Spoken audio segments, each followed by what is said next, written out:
In the early 1920s, stepping into an airplane meant taking your life into your own hands.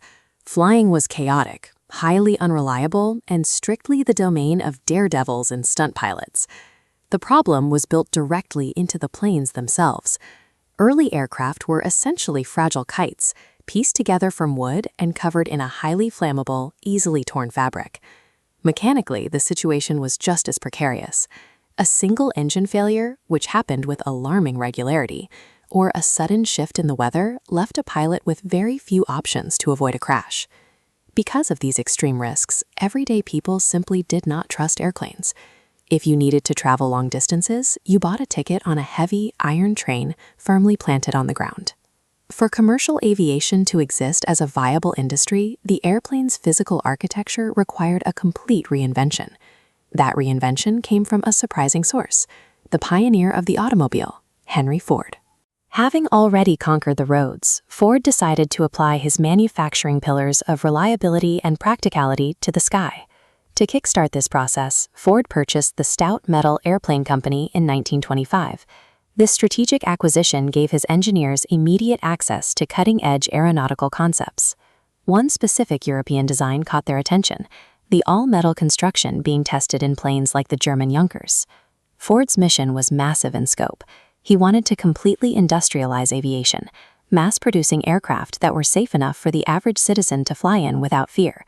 The result of that ambition rolled out of the factory in 1926. It was called the Ford Trimotor. Notice how corrugated aluminum entirely replaced fragile wooden cloth. Shaped into parallel ridges and grooves, this design provided severe fire and weather resistance. It also gave the plane immense structural rigidity, preventing it from breaking apart in heavy turbulence.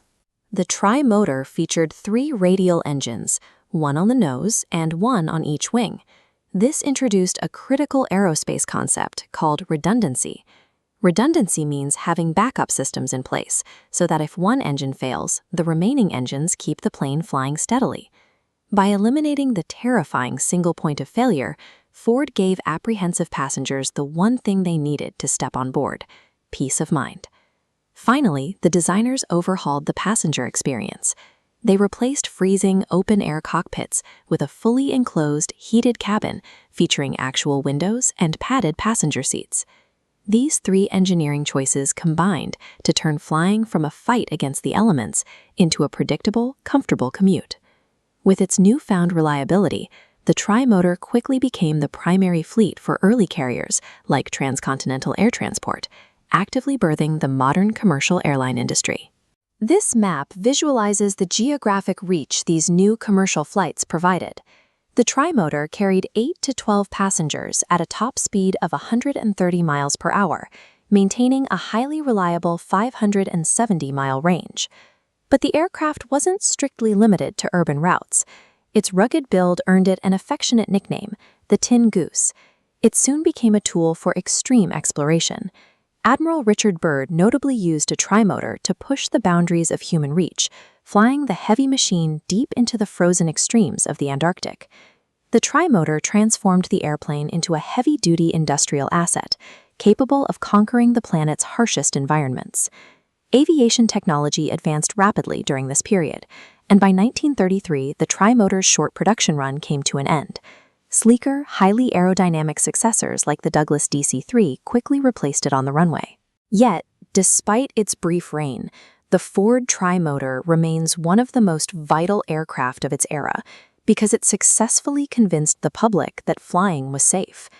It served as the critical bridge taking aviation out of the hands of daredevils, forging the modern passenger airline industry we rely on today.